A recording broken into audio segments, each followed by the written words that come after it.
Now, former President Jacob Zuma can't claim to have been excluded from a court application that ended with him being jailed because he chose to be absent. That's the verdict of the Constitutional Court, which today dismissed Zuma's rescission application with costs. In a split judgment, the majority found that Zuma forced the Constitutional Court to hand down the unprecedented jail term through his conduct. Here's Govan Whittles with more. The Constitutional Court has once again severely criticized former President Jacob Zuma. This time, the court criticized what it called Zuma's vacillation and skullduggery. Elected absence, like that of Mr. Zuma, constitute more than litigious skullduggery, which does not have the effect of turning a competently granted order into one erroneously granted. His application for the rescission of the Constitutional Court judgment that sentenced him to 15 months in jail was dismissed with costs. Justice Sisi Kampepe found that his application failed because Zuma was not excluded from taking part in the proceedings.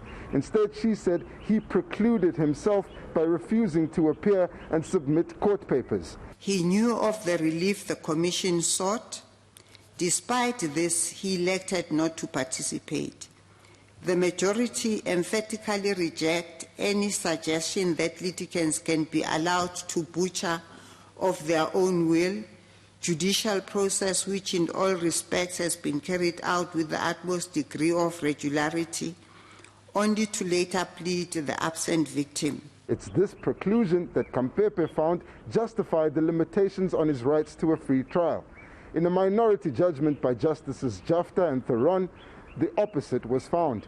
Having undertaken the justification analysis, the second judgment concludes that the limitation was not justifiable. Accordingly, the second judgment holds that the detention was unconstitutional and invalid. Outside court, one of the groups that had been supporting Zuma insisted this was not the end of the road. We are going to take the matter outside the country to the African Human and People's Rights Commission, because we really do feel as an organization that our human rights were not protected in this particular matter, especially those of the former president. And his foundation said it agreed with the minority judgment while appearing to accept the Constitutional Court's finality.